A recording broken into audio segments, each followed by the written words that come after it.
Hello Aries, and welcome to your monthly horoscope for December. This is for the Sun or the Ascendant. I'm going to give you a broad overview of what to expect. The key influences particularly relevant to your sign, but please stay with me. I will then dive deep to give you in forensic detail the dates and aspects particularly relevant to you. Now, your ruler is Mars, and I can confirm Mars will be in retrograde still all this month. But Mars is sparking off Venus and also the Sun this month, particularly on the back of the full moon of the 8th, which Mars is very close to. This can see a passionate exchange of ideas, or will it be the arc of attraction to someone you encounter? The great news, however, is that Mars no longer squares up with Neptune, which has been really draining you over the previous 2 months of October and November. I can also, with excitement, tell you that Jupiter, the planet of growth and optimism, and traditionally of good fortune, returns to your sign on the 20th. It retreated out of Aries at the end of October, so this is going to give you a really welcome boost. But as this month goes on, a more serious vibe develops, a more traditional vibe, and you could see yourself thinking very carefully about your job, your interactions with the world at large. And as we reach the winter solstice, which occurs on the 21st, that also squares up with Jupiter, as does the new moon of the 23rd. So a lot to tell you about, but I think earlier in the month you could find yourself quite restless, and how you use that energy is going to be fascinating to see. If you would like to ascend above this zodiac broadcast and understand what year 2023 will hold for you personally, if you give me 3 pieces of birth data of time, date and place of birth, I can give you your forecast. If you order it in year 22, you'll get the rest of that year free. Plus, in my special package, you can get your life roadmap, your character analysis. Having this will help you to understand some of the repetitive patterns that have come up in your existence, perhaps the more challenging ones, but also the ones that give you opportunities. And having a deeper understanding of those can help you to really flourish in this new year. In my special package, you can get 30% off, so please see the link beneath this video.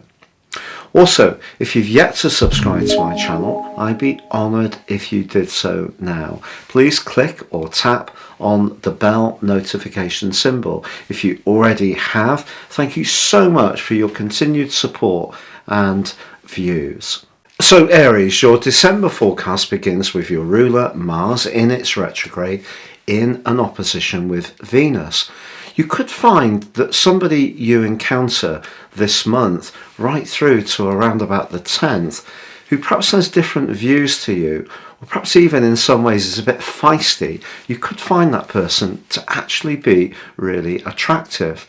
Then again, maybe you are going to encounter a situation where someone sees things so differently to you, you will need to defend your position. A bit like the 7 of Wands in the Tarot. Now, the great news is that although Mars and Neptune were clashing through October and November, and they will do so again in March next year, they are or have stretched out beyond a 3-degree square as you come into this new month. And also on the 4th, Neptune ends its long retrograde. If through October and November you felt really drained by the news cycle, just much more sensitive about the information you were picking up, it really wouldn't be a surprise.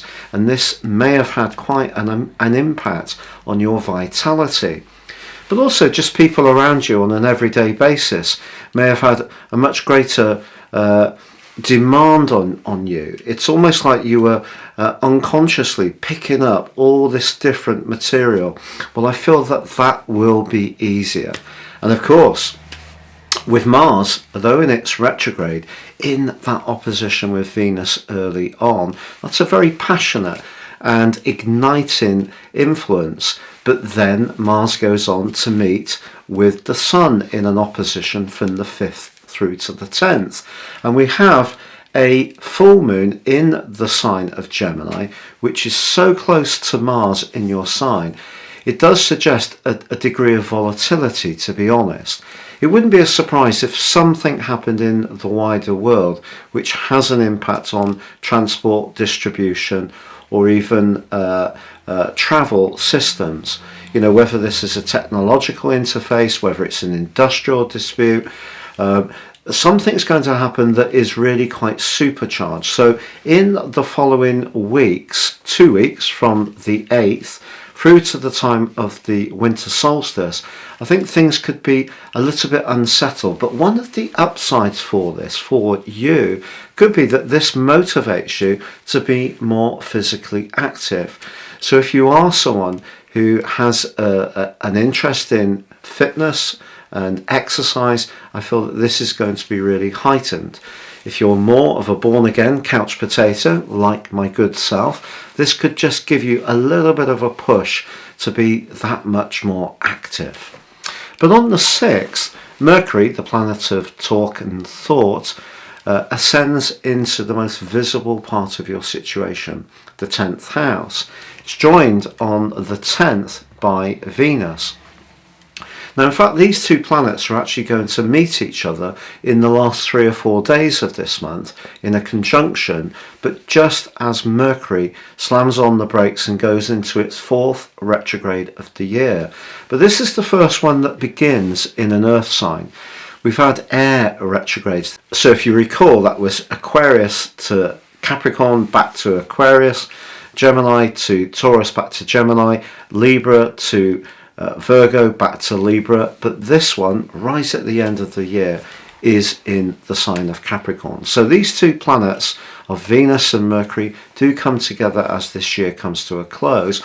And I think they're going to give you a lot of food for thought about what you do for a living and how you interact with the world at large. But before then, I think there is an opportunity for you to want to expand your experience somehow. So if you're lucky enough to fly off and have a vacation or holiday in the earlier parts of this month, I think it's something that actually could give you a lot of uplift. Or you change your routines to be a bit more spontaneous. That also could be something you really appreciate. Now in week 2, the Sun in the sign of Sagittarius, your 9th house, meets Saturn in your sector of friendship and your future plans in a very solid combination. If there is something that you're expanding, particularly if you're working in a collective way, it has a great chance of success. But just be aware, although Neptune is going forwards and it's no longer squaring with your ruler, it does square up with the Sun from the 10th through to the 17th. And just as you have started to embrace with something that is exciting you and you think is well researched and has a great chance of success, it could be that your physical vitality just drops off a little bit. If there are any worries around you from the 10th to the 17th, they could be amplified somewhat. But then Jupiter returns to your sign on the 20th, which is something to really, really celebrate. That gives you an opportunity to rethink something that perhaps was percolating around your situation in the earlier part of the year before Jupiter went into its retrograde.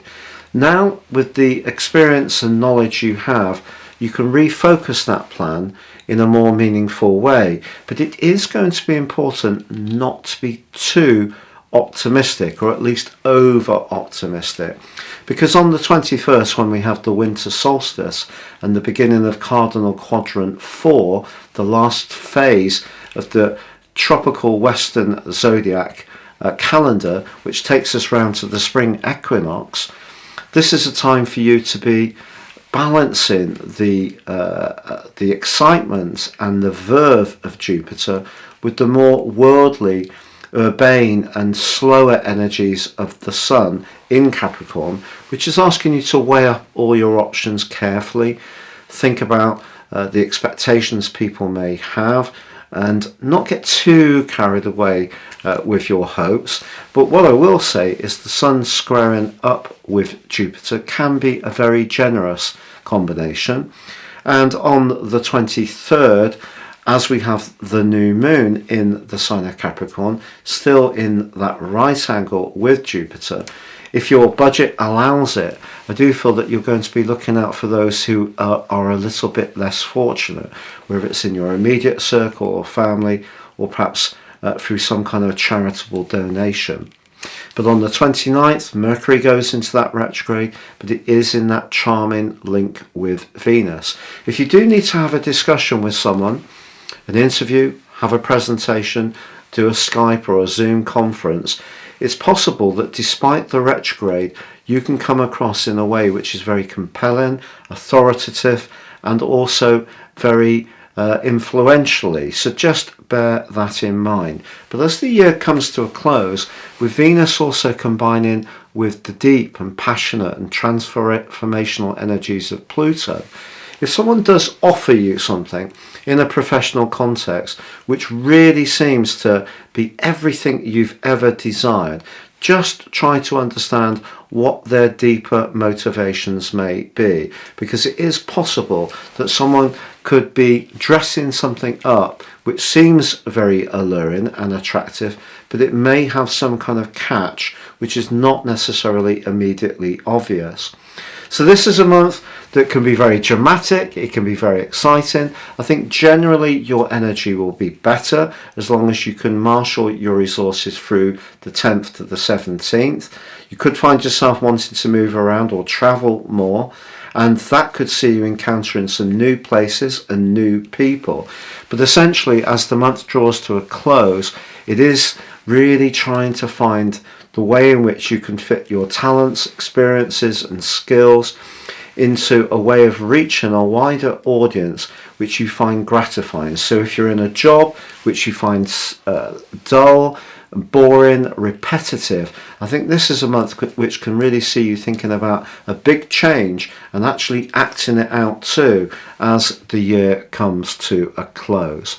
I'd just like to say on Christmas Day itself, there is a beautiful link between Venus in the friendly Aquarius and Jupiter in your sign. So I hope that leads to an uplifting day for you. If you're on your own on Christmas Day, I always think about people on their own on Christmas Day. Some people choose it and are perfectly at ease with it. Other people, it's really quite hard. So if you're in the latter group, I will be thinking about you particularly.